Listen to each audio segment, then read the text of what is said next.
Topic है योजना, परियोजना, पहल और अभियान। चलिए स्टार्ट करते हैं। पहला है उड़ान अभियान। इस अभियान के तहत किशोरियों को बाल विवाह, दहेज, उत्पीड़न, पोषण, किशोरावस्था में होने वाली समस्याओं तथा रोजगार प्रशिक्षण दिया जाएगा।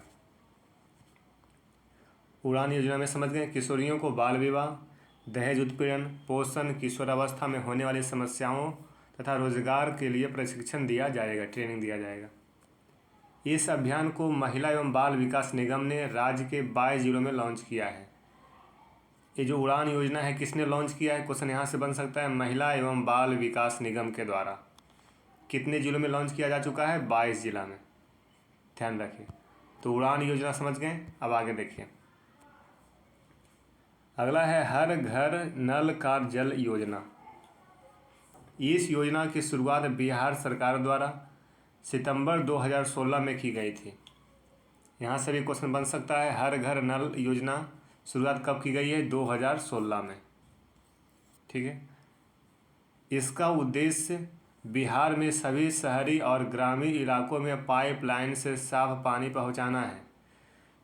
यहाँ इसके नाम से ही पता लग रहा है, हर घर नल का जल योजना। और ये शहरी एवं ग्रामीण इलाकों में पाइप लाइन के माध्यम से पानी पहुँचाना, इस योजना के माध्यम से 2016 में इसकी शुरुआत की गई थी। लोक स्वास्थ्य एवं अभियंत्रण मंत्री रामप्रीत पासवान ने एक बैठक में जानकारी दी है कि हर घर नल जल निश्चय योजना में 98% काम पूरा कर लिया गया है। तो यहाँ पे मंत्री का नाम याद रखिए, रामप्रीत पासवान। लोक स्वास्थ्य एवं अभियंत्रण मंत्री, लोक स्वास्थ्य एवं अभियंत्रण मंत्री का नाम क्या है? रामप्रीत पासवान।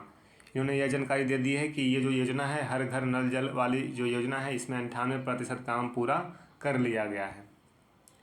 तो इसमें आपको ध्यान रखना है, हर घर नल का जल योजना 2016 में शुरू किया गया है। शहरी एवं ग्रामीण इलाकों में पाइपलाइन के माध्यम से पानी पहुंचाना है और इसके 98% काम पूरा कर लिया गया है। अगला है योजना दीदी की रसोई योजना। यह राष्ट्रीय ग्रामीण आजीविका मिशन के अंतर्गत एक उप योजना है। इसके तहत बिहार के सरकारी अस्पतालों में मरीज, उनके परिजन और समस्त स्टाफ को न्यूनतम दर पर भोजन उपलब्ध कराया जाएगा। दीदी की रसोई योजना में कम लागत पर कम दर पर भोजन उपलब्ध करवाना है। वर्तमान राज्य में 35 जिलों के सदर अस्पताल में दीदी रसोई का संचालन किया जा रहा है। दीदी की रसोई है जो मरीज होते हैं और उसके जो सहयोगी होते हैं, और उनके लिए भोजन उपलब्ध करवाना रहता है इसमें, इस योजना में। और ये 35 जिलों के सदर अस्पताल में दीदी की रसोई का संचालन किया जा रहा है, ठीक है। तो दीदी की रसोई योजना समझ गए होंगे। स्वयं सहायता समूह वाले जो भी सहायक होते हैं वो मिल करके इस योजना की शुरुआत कर रहे हैं। देखिए यहाँ लिखा हुआ, यह राष्ट्रीय ग्रामीण आजीविका मिशन के अंतर्गत एक उप योजना है, ठीक है। तो दीदी की रसोई योजना समझ गए, अस्पतालों में रोगियों के लिए और उनके सहयोगियों के लिए भोजन उपलब्ध करवाना है कम लागत पर, सस्ती दर पर। अगला टॉपिक है कुशल युवा कार्यक्रम। यह कार्यक्रम सरकार के 7 निश्चय में से एक आर्थिक पहल युवाओं को बल के तहत श्रम संसाधन विभाग द्वारा चलाया जा रहा है। इसके तहत हिंदी व अंग्रेजी बोलने, अंग्रेजी सुनने व समझने, लिखने, पढ़ने का प्रशिक्षण दिया जा रहा है। साथ ही संवाद कौशल व कंप्यूटर की बुनियादी ज्ञान भी दिया जा रहा है। तो कुशल युवा कार्यक्रम 7 निश्चय में से एक है। आर्थिक हल युवाओं को बल, याद रखिए, आर्थिक हल युवाओं को बल के तहत श्रम संसाधन विभाग द्वारा कुशल युवा कार्यक्रम किसके द्वारा चलाया जा रहा है? श्रम संसाधन विभाग के द्वारा चलाया जा रहा है, ये ध्यान में रखिए। और इसके तहत हिंदी व अंग्रेजी बोलने, अंग्रेजी सुनने, समझने, लिखने, पढ़ने का प्रशिक्षण ट्रेनिंग दिया जाएगा अंग्रेजी बोलने, समझने, हिंदी के लिए। साथ ही संवाद कौशल व कंप्यूटर की बुनियादी ज्ञान दी जाएगी, मतलब किस प्रकार से कंप्यूटर, लैपटॉप ये सब का यूज़ कर सकते हैं, इसके बारे में बताया जाएगा। भाषा के बारे में इंग्लिश समझने और बोलने के लिए सिखाया जाएगा। श्रम संसाधन विभाग द्वारा ये चलाया जा रहा है। 7 निश्चय में से एक ही निश्चय ये है आपका, आर्थिक हल युवाओं को बल के तहत श्रम संसाधन विभाग द्वारा यह योजना चलाया जा रहा है। इस योजना का नाम क्या है? कुशल युवा कार्यक्रम। आगे देखिए, इसमें पहला स्थान बेगूसराय तथा दूसरा स्थान लखीसराय का रहा है। और ये जो कुशल युवा कार्यक्रम में जो प्रथम स्थान है किसे प्राप्त हुआ है? बेगूसराय को, और दूसरा लखीसराय को। ये भी ध्यान में रखिए। अगला है जीविका दीदियों के लिए रूरल मार्ट खोलने की योजना। इस योजना के तहत हर प्रखंड में राशन की दुकान चला रही जीविका कार्यकर्ता को कम कीमत पर गुणवत्ता युक्त सामग्री प्रदान की जाएगी। अगला देखिए, मुख्यमंत्री समाज सुधार अभियान। अगला है मुख्यमंत्री समाज सुधार अभियान। समाज सुधार अभियान का प्रारंभ मुख्यमंत्री नीतीश कुमार द्वारा 22 दिसंबर 2021 को मोतिहारी से प्रारंभ किया, जो 15 जनवरी 2022 तक चला। यह उनकी 13वीं यात्रा थी। इससे पहले 12 यात्रा कर चुके हैं। मुख्यमंत्री समाज सुधार अभियान जो है, इसकी शुरुआत कब हुई थी? 2021 में, 22 दिसंबर 2021 को समाज सुधार अभियान, और ये जो है मोतिहारी से प्रारंभ किया गया था। तो क्वेश्चन यहाँ से बन सकता है, ये इम्पोर्टेंट भी है कि मुख्यमंत्री समाज सुधार अभियान कहाँ से शुरू किया गया था? तो मोतिहारी से। कब शुरू किया गया था? 22 दिसंबर 2021 को। और ये कब तक चला है? तो 15 जनवरी 2022 तक चला है। 22 दिसंबर से लेकर के 15 जनवरी 2022 तक चला है। यह उनकी 13वीं यात्रा थी। इससे पहले 12 यात्रा कर चुके हैं। इसके द्वारा नशा मुक्ति, बाल विवाह, कन्या भ्रूण हत्या, दहेज प्रथा उन्मूलन के प्रति लोगों को जागरूक करना था। पुलिस मुख्यालय द्वारा जारी आंकड़ों के अनुसार शराबबंदी में कमी आई है। इस रिपोर्ट के अनुसार पिछले 23 वर्षों में घरेलू हिंसा, छेड़खानी, दुष्कर्म, दहेज उत्पीड़न व हत्या जैसे अपराधों में कमी दर्ज की गई है। यह आंकड़ा यहाँ पर दिया जा रहा है। आगे देखिए, गंगा जल उद्वह योजना। गंगा जल उद्वह योजना, ठीक है। मुख्यमंत्री नीतीश कुमार ने गंगा जल उद्वह योजना के तहत सभी लोगों को शीघ्र शुद्ध पेयजल उपलब्ध कराने पर जोर दिया गया है। इस योजना के अंतर्गत राजगीर, गया, बोधगया और नवादा में सभी लोगों को शुद्ध पेयजल उपलब्ध कराया जाएगा। गंगा जल उद्वह योजना, ये गंगा जल का पानी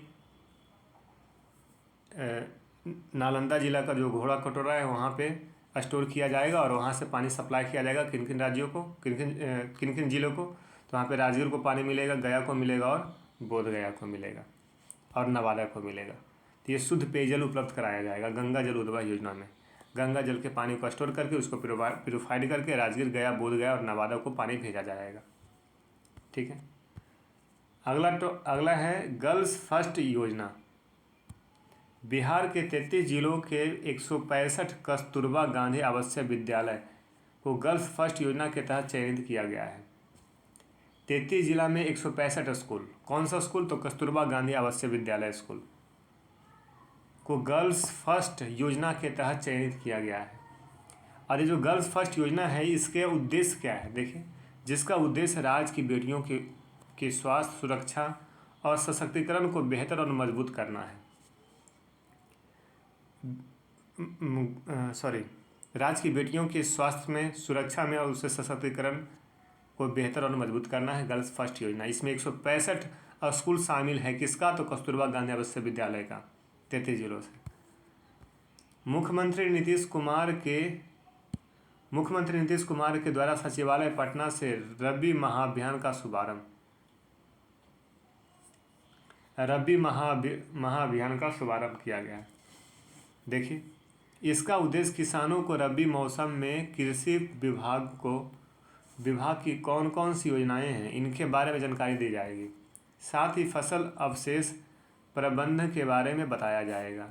यह समझाया जाएगा कि फसल अवशेष को जलाने से मिट्टी एवं पर्यावरण को किस तरह नुकसान हो रहा है।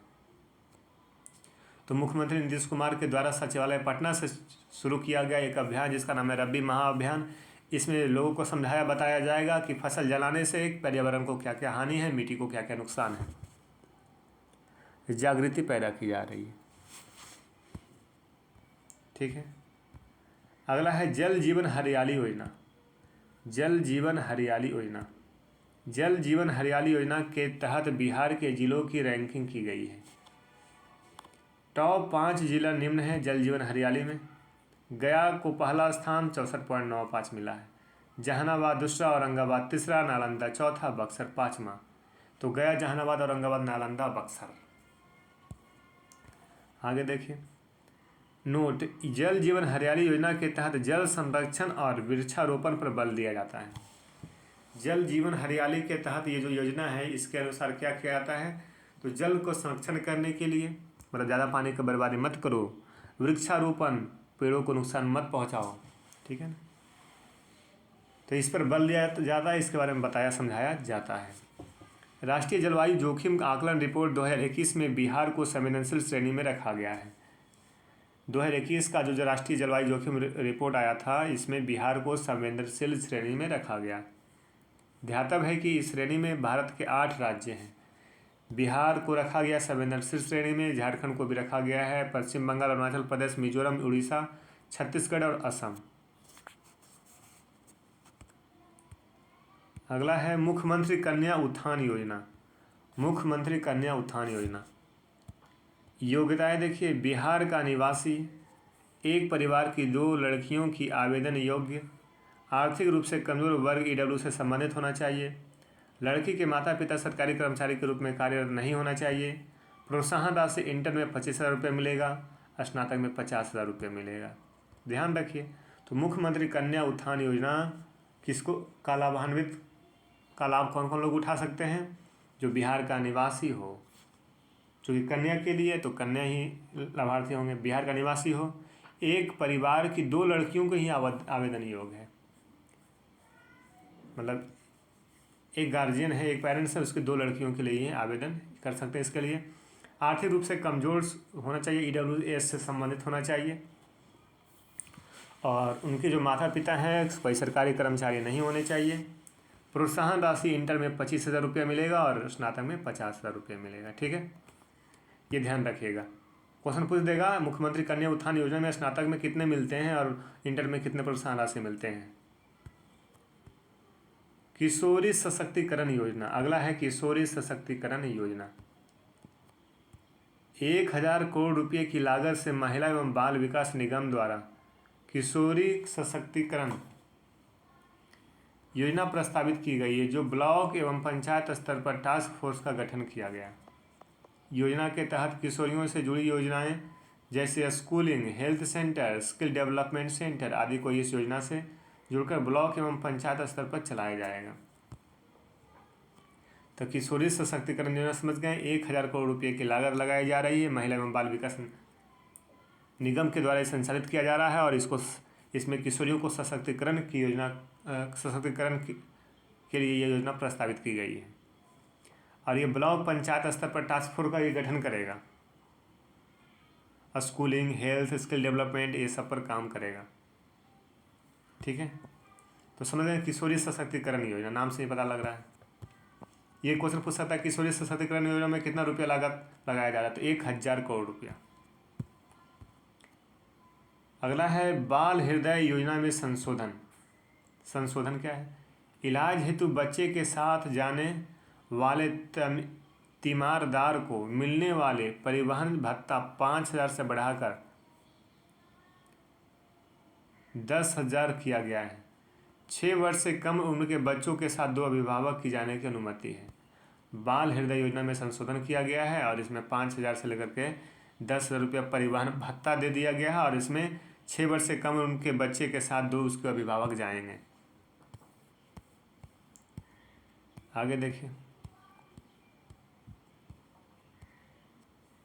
इस योजना का आरंभ 7 निश्चय 2 के तहत किया गया है। हृदय में छेद के कारण जन्मे बच्चे को सरकार की ओर से मुफ्त इलाज का प्रावधान है। बिहार सरकार के द्वारा 7 निश्चय योजना में से एक योजना ये भी है, और इसमें बताया जा रहा है कि हृदय में जो बच्चे पैदा हुए हैं और उसका हृदय में छेद है, तो उसके इलाज के लिए राज्य सरकार जो है मुफ्त में उसका इलाज करवाएगी। इसके लिए परिवहन भत्ता और चिकित्सीय जो भी खर्च होते हैं उसको राज्य सरकार ही वहन करेगी। और इसमें यह भी बताया गया है कि जो परिवहन, जैसे जहाँ भी आप इसकी इलाज करवाने के लिए जा रहे हैं तो 5,000 रुपया जो परिवहन चार्ज था, आने जाने में जो खर्चा होता था, उसको 10 रुपये बढ़ा दिया गया है। और ये बोला गया कि 2 व्यक्ति जाइए उसके साथ, 2 अभिभावक। आगे देखिए, मुख्यमंत्री युवा उद्यमी योजना और मुख्यमंत्री महिला उद्यमी योजना। मुख्यमंत्री युवा उद्यमी योजना और मुख्यमंत्री महिला उद्यमी योजना उद्देश्य बिहार में बेरोजगारों युवाओं को स्वरोजगार और स्टार्टअप के लिए है। ये चूँकि उद्यमी योजना है और ये बेरोजगार युवाओं को रोजगार और स्टार्टअप के लिए है।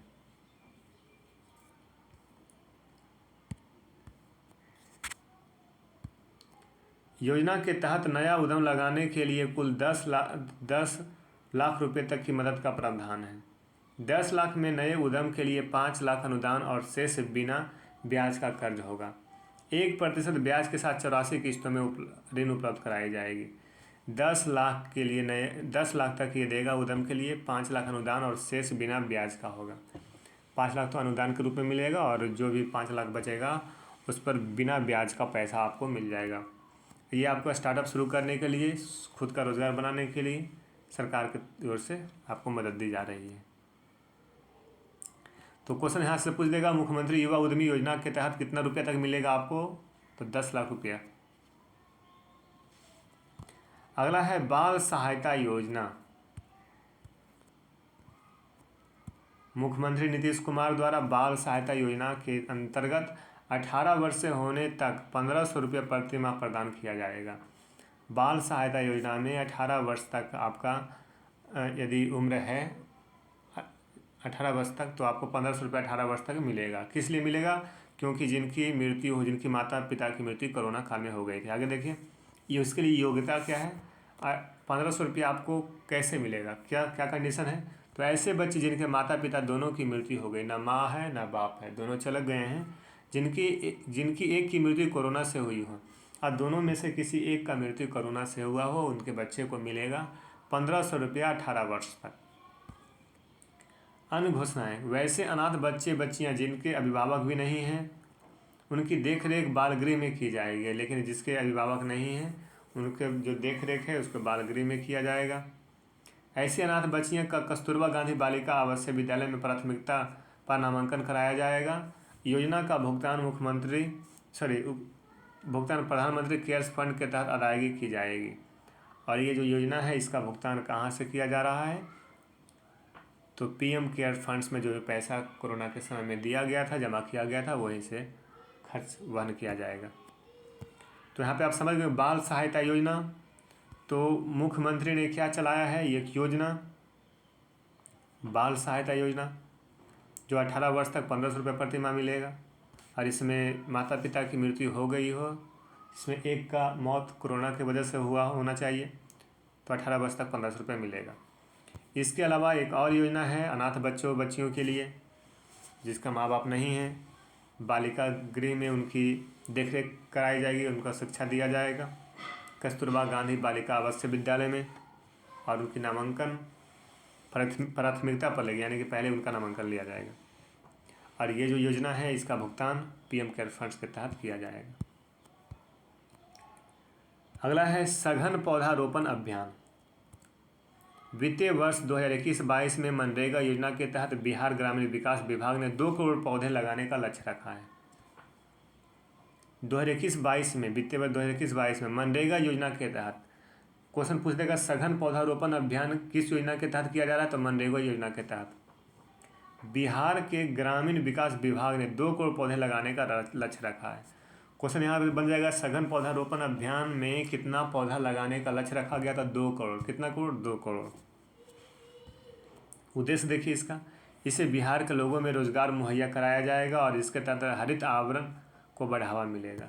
ठीक है, अगला टॉपिक है स्वामित्व योजना। केंद्र की स्वामित्व योजना बिहार में 24 अप्रैल 2021 को लॉन्च की गई है। स्वामित्व योजना कब लॉन्च की गई है? 24 अप्रैल 2021 को। इसका उद्देश्य बिहार में ड्रोन द्वारा ग्रामीण क्षेत्रों में भूमि सर्वे का मैपिंग करना है।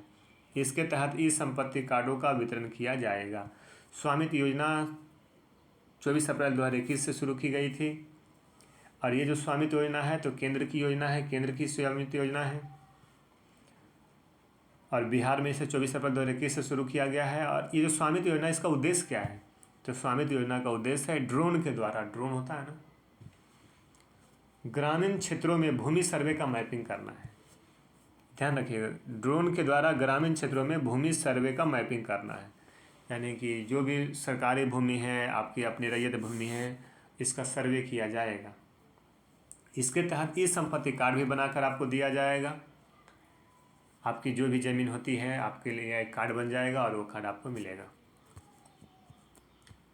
उद्देश्य देखिए, सामाजिक आर्थिक रूप से एक सशक्त और आत्मनिर्भर ग्रामीण भारत को बढ़ावा देना। ग्रामीण द्वारा ऋण और अन्य वित्तीय लाभों का फायदा उठाने के लिए संपत्ति को वित्तीय परिसंपत्ति के रूप में उपयोग करने का मार्ग प्रशस्त करना है।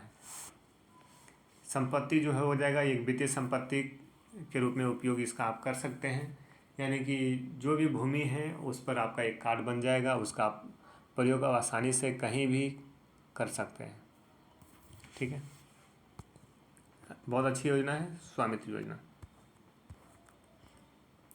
अगला जो है टॉपिक अर्थव्यवस्था का है, बिहार से ही रिलेटेड है। राज्य निवेश प्रोत्साहन परिषद के आधिकारिक रिपोर्ट के अनुसार राज्य निवेश प्रोत्साहन पॉलिसी लागू होने के बाद से 28 अक्टूबर 2021 तक 2327 यूनिट लगाए जा चुके हैं। स्थापित होने वाली यूनिटों में सार्वजनिक निवेश 38% तथा सार्वजनिक कारखाने 150 केवल खाद्य प्रसंस्करण उद्योग में लगे हैं। तो राज्य निवेश प्रोत्साहन पॉलिसी और इसके अनुसार बताया जा रहा है कि 28 अक्टूबर 2021 तक 2327 यूनिट लगाए जा चुके हैं। तो केवल इतना ध्यान रखिए इसमें कि राज्य निवेश प्रोत्साहन पॉलिसी है, इसमें जो भी कारखाने हैं, खाद्य प्रसंस्करण उद्योग हैं, इसकी यूनिट बनाने की बात की जा रही है। और इसमें ये बताया गया है, एक आंकड़ा दिया गया है कि अक्टूबर 2021 तक 2327 यूनिट लगाए जा चुके हैं और इसमें से 38% सार्वजनिक निवेश किया गया है तथा 150 कारखाने खोले गए हैं और ये केवल खाद्य संस्करण उद्योग में लगे हैं। अगला है पाँचवा India international mega trade fair. ज्ञान भवन international convention centre Patna Bihar में 5वीं बार इंटरनेशनल मेगा ट्रेड फेयर का आयोजन किया गया है। इस मेले में राष्ट्रीय और अंतर्राष्ट्रीय उत्पादों को प्रदर्शनी लगाई गई है। राष्ट्रीय और अंतर्राष्ट्रीय उत्पादों की प्रदर्शनी लगाई गई है।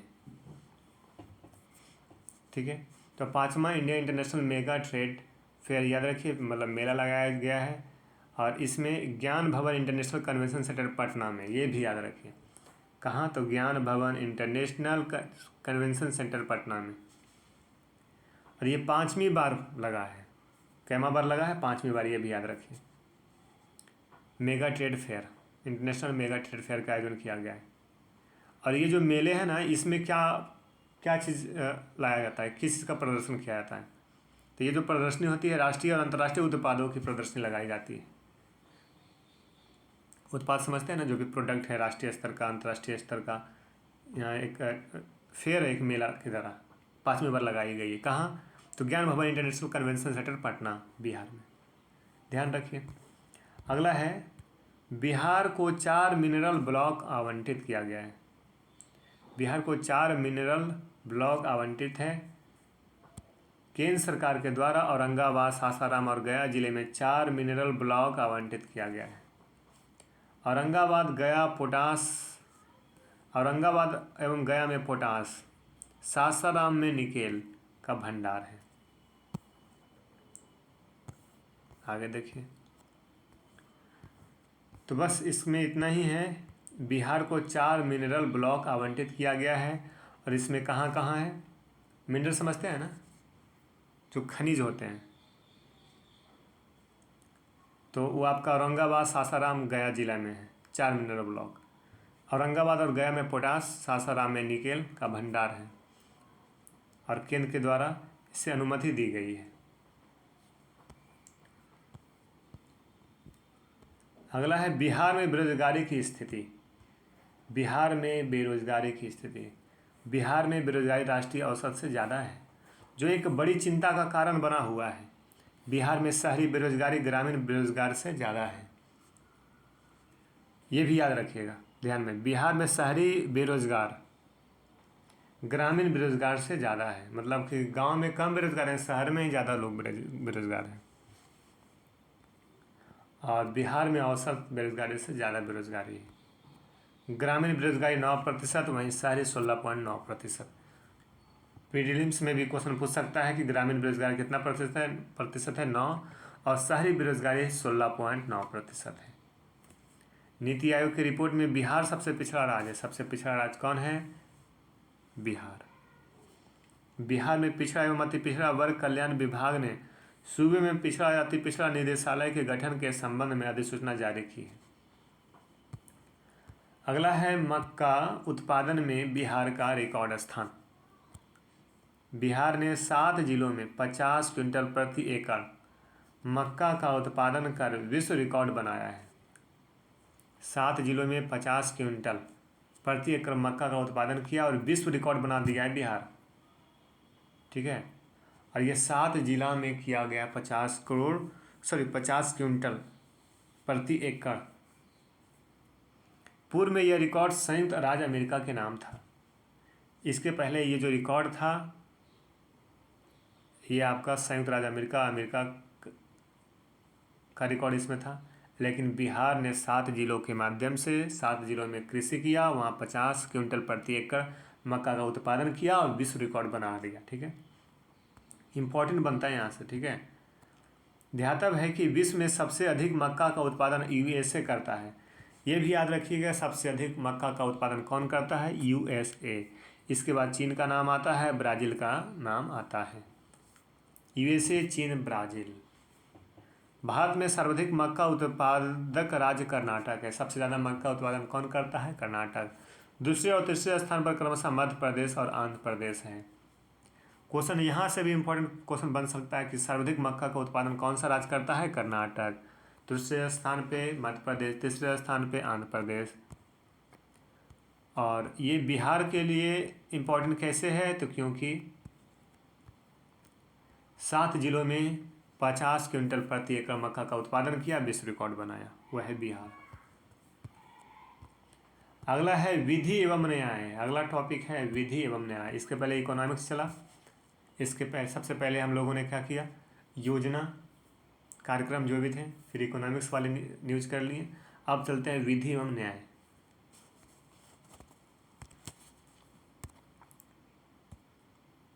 बिहार मद्य निषेध और उत्पादन नियमावली 2021। बिहार कैबिनेट ने 22 सितंबर 2021 को बिहार मद्य निषेध और उत्पादन नियमावली 2021 को मंजूरी दी है। बिहार में पूर्ण मद्य निषेध लागू करने के लिए अक्टूबर 2016 से मद्य निषेध और उत्पाद अधिनियम 2016 लागू किया गया है। इसके लिए अधिनियम कब आया था? 2016 में, 2 अक्टूबर 2016 से। उस समय से बिहार में मद्य निषेध है, मद्य जो शराब है बंदी है। इस कानून के उल्लंघन में पकड़े जाने पर पहली बार अपराध के लिए जमानत देने के लिए धारा 436 के प्रावधान प्रभावी होंगे। पहला बार पकड़े गए हैं, आपको जमानत मिल जाएगी धारा 436 के तहत। राज्य से होकर दूसरे राज्य को जाने वाली शराब या दूसरे मादक द्रव्यों से लदे वाहनों को निर्धारित चेक पोस्ट से बिहार में प्रवेश करने के 24 घंटे के अंदर ही राज्य से बाहर जाना होगा। ये भी बोला जा रहा है कि यदि एक राज्य दूसरे राज्य से होकर जाते हैं, कोई जो शराब है कोई बाहरी राज्य को जाना है और वो बिहार से होते हुए जा रहे हैं, तो उसको जैसे ही बिहार में प्रवेश किया तो आपको 24 घंटे के अंदर यहाँ से निकल जाना होगा। अनाज इथेनॉल उत्पादित करने वाली अनाज आधारित डिस्टलरी की गतिविधि 24 घंटे सीसीटीवी कैमरे की निगरानी में संपन्न होगी। नए प्रावधान के अनुसार किसी आवश्यक परिसर में यदि शराब मिलती है तो पूरे परिसर को सील करने के बजाय अब चिन्हित भाग को ही सील किया जाएगा। बोला जा रहा है कि कोई परिसर है, वहाँ पे यदि मिलता है, आवासीय परिसर है और वहाँ पर यदि शराब मिलता है, कुछ शराब के कुछ सामग्री मिलते हैं, तो उसे पूरे परिसर को सील नहीं किया जाएगा, कुछ चिन्हित क्षेत्र को ही सील किया जाएगा। यदि किसी परिसर में शराब का निर्माण, बोतल बंदी, भंडारण, बिक्री या आयात निर्यात किया जाता है तो ऐसे में परिसर को सील किया जाएगा। अगर यहाँ पे बोतल वगैरह सब कुछ मिल जाता है, उसके सामग्री मिल जाते हैं, ठीक है, बोतल बंदी, भंडारण, बिक्री, आयात निर्यात, इसका यदि कुछ सबूत मिलता है तो पूरे परिसर को फिर सील कर दिया जाएगा। ये 2021 में जो संशोधन हुआ है ना, उसमें ये सारा चीज़ लिखा हुआ है। बिहार मद्य निषेध और उत्पाद नियमावली 2021 लागू होने से मद्य निषेध और उत्पाद अधिनियम 2016 के प्रावधानों को लागू करने में आसानी और कई तरह की वैधानिक कठिनाइयाँ दूर होगी। तो समझ गए यहाँ पे, बिहार मद्य निषेध और उत्पादन नियमावली 2021 में क्या क्या प्रावधान आपका लागू है। बिहार खेल विश्वविद्यालय विधेयक 2021। इस विधेयक के पास होने के उपरांत बिहार देश का छठा राज्य बन गया है जहां खेल विश्वविद्यालय स्थापित किया जा रहा है। बिहार छठा राज्य है, देश का छठा राज्य बिहार है जहां खेल विश्वविद्यालय स्थापित किया जा रहा है। उल्लेखनीय है कि बिहार से पूर्व गुजरात, पंजाब, असम, तमिलनाडु, राजस्थान में ऐसे खेल विश्वविद्यालय स्थापित हो चुके हैं। इसके पहले 5 राज्य हैं, जैसे गुजरात, पंजाब, असम, तमिलनाडु, राजस्थान में खेल विश्वविद्यालय स्थापित हो चुके हैं और बिहार में भी स्थापित होने वाले हैं। इस विधेयक के जरिए, किस विधेयक के जरिए, तो बिहार खेल विश्वविद्यालय विधेयक 2021 के जरिए बनने वाले खेल विश्वविद्यालय का मुख्यालय राजगीर, नालंदा में होगा। लेकिन ये जो विश्वविद्यालय है इसका मुख्यालय कहाँ होगा, कहाँ बनेगा, नालंदा में, राजगीर में।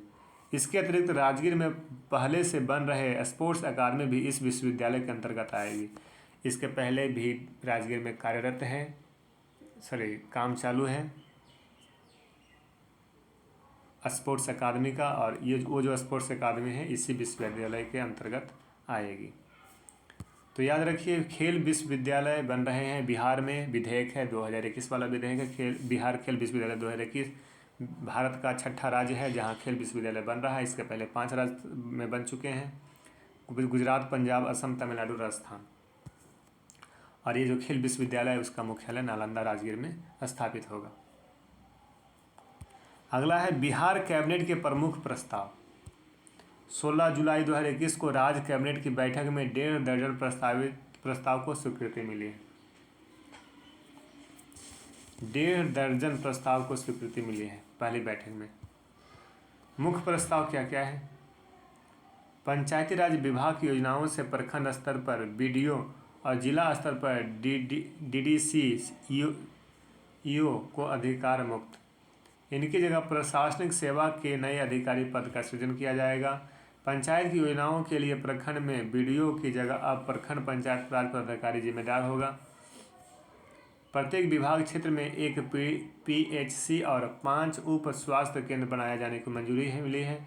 कैबिनेट द्वारा medical science university, engineering university और स्पोर्ट्स यूनिवर्सिटी अधिनियम को स्वीकृति मिली। अधिकतम सजा काट चुके कैदियों को रिहाई पर मुहर। तो समझ गए होंगे बिहार कैबिनेट के प्रमुख प्रस्ताव, ये सब प्रस्ताव है जिसमें अधिकतम सजा काट चुके कैदियों को रिहाई पर मुहर लगा दी गई है।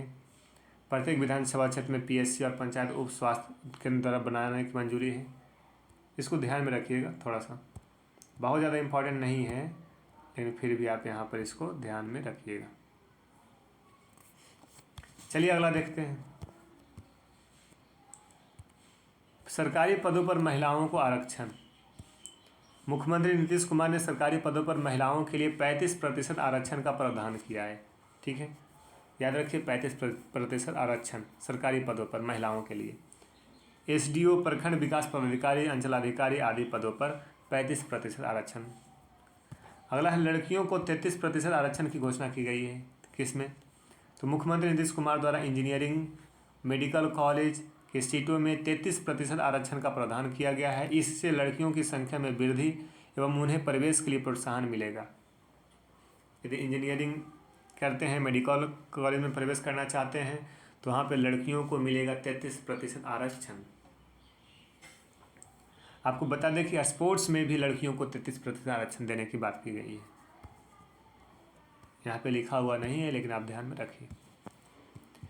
तो सरकारी पदों पर महिलाओं को आरक्षण 35%, लड़कियों को 33% आरक्षण देने की घोषणा की गई है। किस फील्ड में? इंजीनियरिंग और मेडिकल कॉलेज में प्रवेश के लिए। स्पोर्ट्स में भी लड़कियों को 33% आरक्षण। अगला टॉपिक है अधोसंरचना, इंफ्रास्ट्रक्चर। चलिए स्टार्ट करते हैं। पहला 4 लेन ग्रीनफील्ड एक्सप्रेसवे। उत्तर एवं दक्षिण बिहार को जोड़ने वाले एक्सप्रेसवे लंबाई 205 किलोमीटर। उत्तर और दक्षिण बिहार को जोड़ेगी। एक्सप्रेसवे की लंबाई जो है 205 किलोमीटर। औरंगाबाद से पटना होते हुए दरभंगा तक जाएगी, 205 kilometre. 4 lane greenfield expressway. Bihar के किसी भी कोने से पटना 4 घंटे में पहुंचना संभव है। ये जो 4 लेन ग्रीनफील्ड एक्सप्रेसवे है ना, तो बिहार के किसी भी कोने से पटना पहुंच जाइएगा। पटना क्या है? राजधानी। वहाँ पहुंच जाइएगा 4 घंटे में। तो समझ गए, पहला 4 लेन ग्रीनफील्ड एक्सप्रेसवे बनाई जा रही है। दक्षिण बिहार को उत्तर से जोड़ेगी, 205 किलोमीटर। औरंगाबाद से पटना होते हुए दरभंगा तक। बिहार के किसी भी कोने में है, 4 घंटे में आप पहुंचिएगा पटना। आगे देखिए, जैविक कॉरिडोर की घोषणा।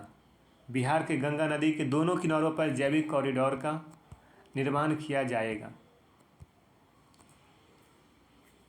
जिसमें कुल 13 जिलों को शामिल किया गया है। गंगा नदी का जो दोनों किनारा है ना, उत्तरी दक्षिणी, वहाँ पे 13 जिलों को शामिल किया गया है। जैविक कॉरिडोर का निर्माण किया जाएगा। इस योजना में किसानों को जैविक खेती के लिए कृषि इनपुट अनुदान तथा निःशुल्क प्रमाणीकरण की सुविधा दी जाएगी। तो जैविक कॉरिडोर बनाया जा रहा है 13 जिलों में। गंगा नदी के उत्तर दक्षिण जो भी 13 जिला है, वहाँ पे जैविक कॉरिडोर बनाया जा रहा है। इसमें क्या होगा? इस योजना के तहत किसानों को जैविक खेती के लिए कृषि इनपुट अनुदान मिलेगा, निःशुल्क प्रमाणीकरण की सुविधा भी मिलेगी। ठीक है।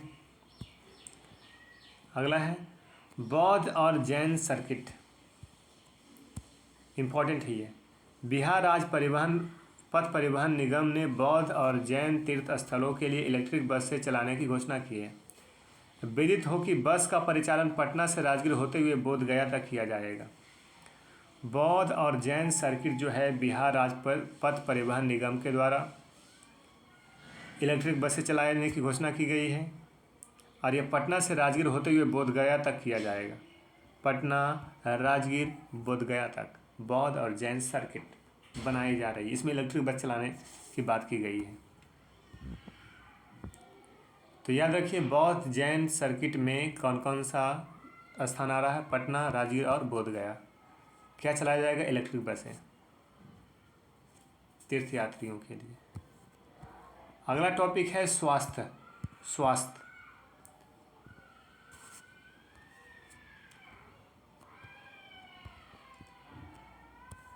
Triple drug therapy.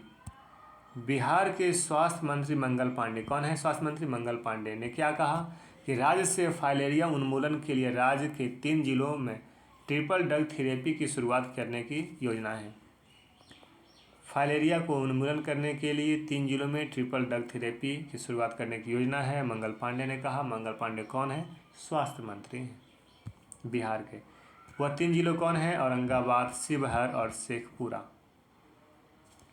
क्वेश्चन आ जाएगा, ट्रिपल ड्रग थेरेपी क्यों चलाई गई है? तो फाइलेरिया को उन्मूलन करने के लिए। कितने जिलों में? 3 जिलों में। कौन कौन? औरंगाबाद, शिवहर और शेखपुरा। अगला है टीबी प्रिवेंटिव ट्रीटमेंट योजना बिहार के 11 जिलों में प्रारंभ। दरभंगा, मुजफ्फरपुर, मोतिहारी, सारण, पूर्णिया, सिवान, गोपालगंज, नालंदा, समस्तीपुर, भागलपुर, वैशाली। 2025 तक बिहार से टीबी को जड़ से समाप्त करना है। टीबी प्रिवेंटिव ट्रीटमेंट योजना जो है 11 जिलों में प्रारंभ किया जा रहा है। इसमें 2025 तक टीबी को जड़ से समाप्त करना है। क्वेश्चन ऐसा भी बन सकता है, टीबी को टीबी उन्मूलन का लक्ष्य कब तक है? 2025 तक। ठीक है।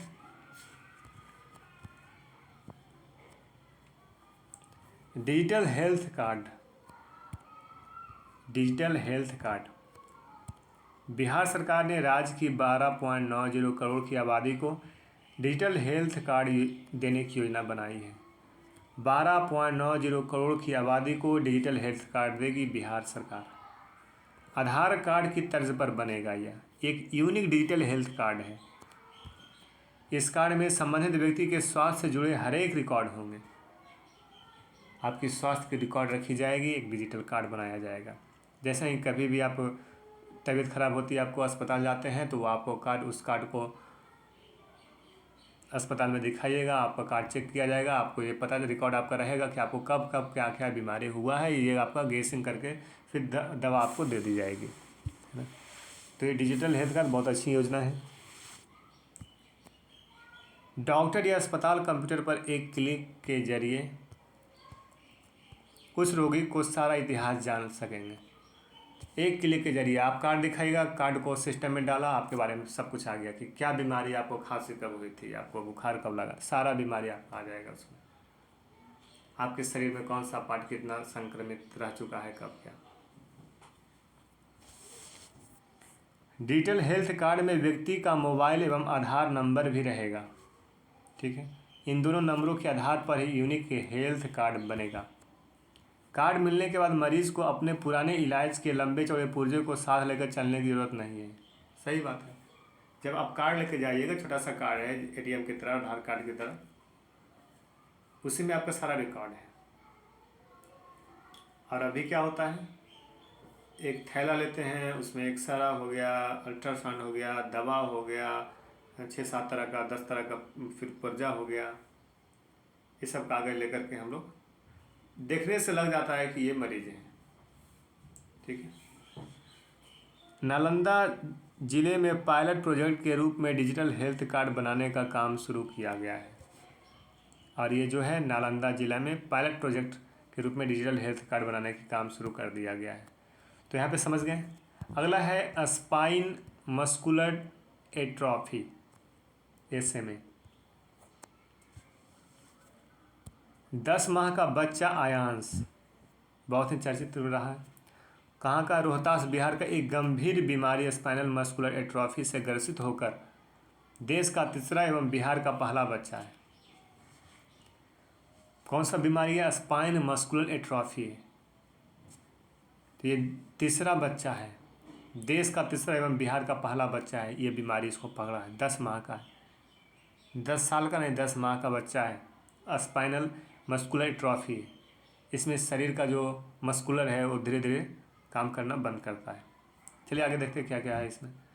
स्पाइनल मस्कुलर एट्रोफी एक ऐसी बीमारी जिसमें धीरे धीरे शरीर की मांसपेशियों काम करना बंद कर देती है और शरीर पूरी तरह से कमज़ोर हो जाता है, टूटने लगता है शरीर। इसके इलाज के लिए इंजेक्शन का निर्माण केवल अमेरिका में किया जाता है। ये जो स्पाइनल मस्कुलर एट्रोफी है, इसका जो इंजेक्शन है वो अमेरिका में बनता है। शायद कितना 10 करोड़ रुपया या 15 करोड़ रुपया, कितने का एक इंजेक्शन उसका पड़ता है। ठीक है। तो spinal muscular atrophy Aayansh Rohtas का रहने वाला 10 माह का बच्चा है, बिहार का पहला बच्चा है जिसको ये बीमारी पकड़ी है। वो बीमारी का नाम है स्पाइनल मस्कुलर एट्रोफी। देश में ये तीसरा बच्चा है। क्राउडिंग फंड के माध्यम से हम लोग पैसे देने का काम किए हैं। चलिए आगे देखिए। मेडी रोबोट BIT इंजीनियरिंग की छात्रा आकांक्षा ने मेडी रोबोट का आविष्कार किया। इससे डॉक्टर एवं स्वास्थ्य कर्मियों को कोविड-19 महामारी से बचाने में सहायता मिलेगी। एक रोबोट बनाई जा रही है, मेडी रोबोट। ठीक है। उस छात्रा का नाम है आकांक्षा। आकांक्षा ने क्या बनाया? एक मेडी रोबोट बनाया। ये मेडी रोबोट क्या काम करेगा?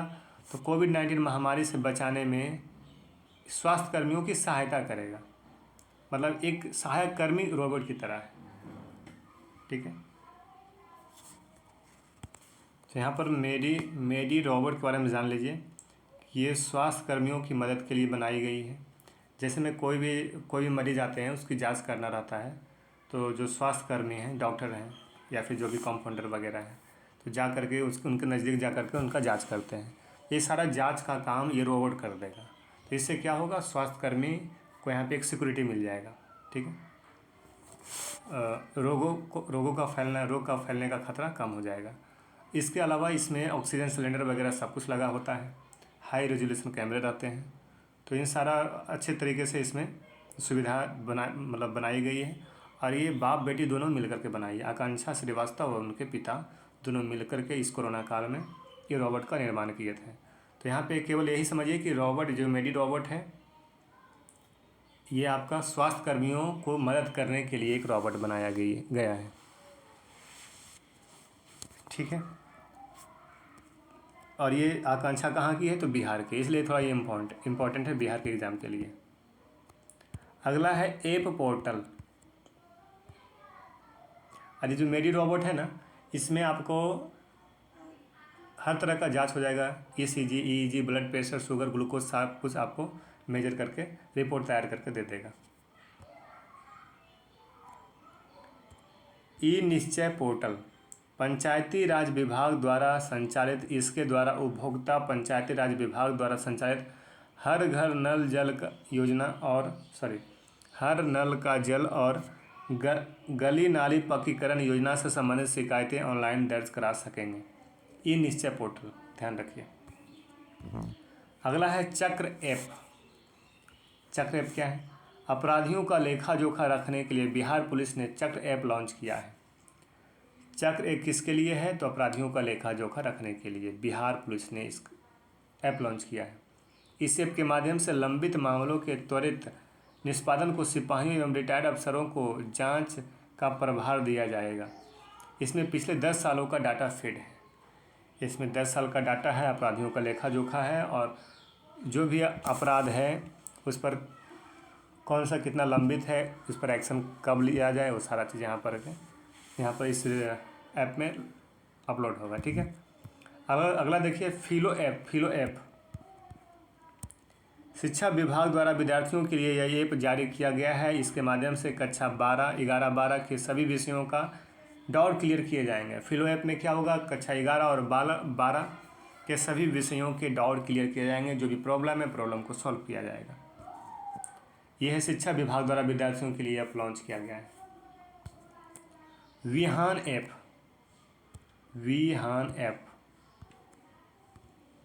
विहान का नाम समझिए, Bihar horticulture natural resources management app. Bihar के सभी जिलों में खेती किसान से जुड़े सभी फसलों की स्थिति, उपज, कीमत, मौसमी सहित सभी प्रकार की जानकारी के लिए उपयोगी है। ई संबंध पोर्टल, चलिए पढ़ते चलते हैं। अनापत्ति प्रमाण पत्र निर्गत करने की प्रक्रिया को सुविधाजनक, पारदर्शी और आसान बनाना, ई संबंधी पोर्टल। ऑडियो कुंभ ऐप का लोकार्पण।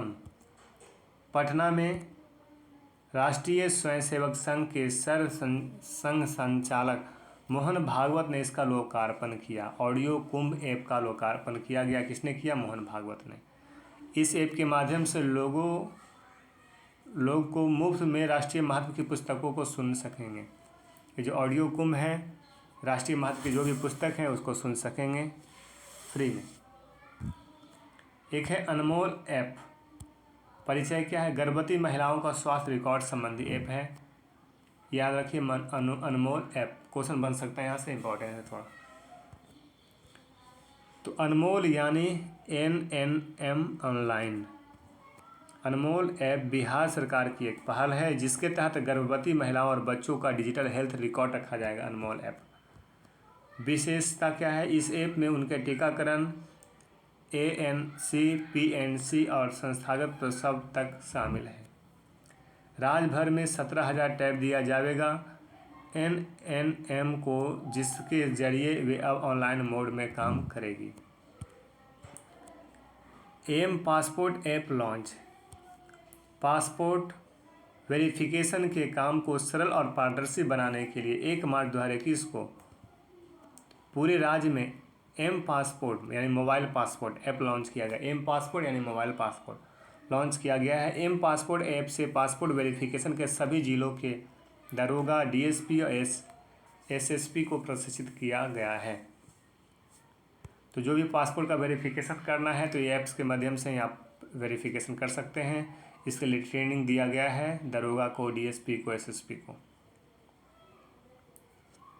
ये जो पासपोर्ट वेरिफिकेशन के काम को सरल और पारदर्शी बनाने के लिए ये 1 मार्च 2021 से शुरू किया गया है। एम पासपोर्ट याद रखिए, mobile passport.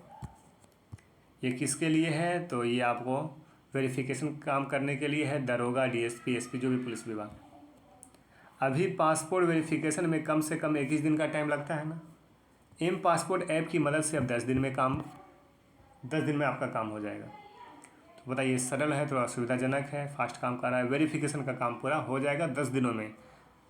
M passport app के माध्यम से पुलिस सिर्फ आवेदक के आपराधिक रिकॉर्ड की जांच करेगी। एम जो पासपोर्ट है इसके माध्यम से आपराधिक रिकॉर्ड की जांच पुलिस करेगी और उसके बाद आपको वेरीफाई करके आपको पासपोर्ट बनवाने की अनुमति दे दी जाएगी। अगला है कृषि एवं उद्योग।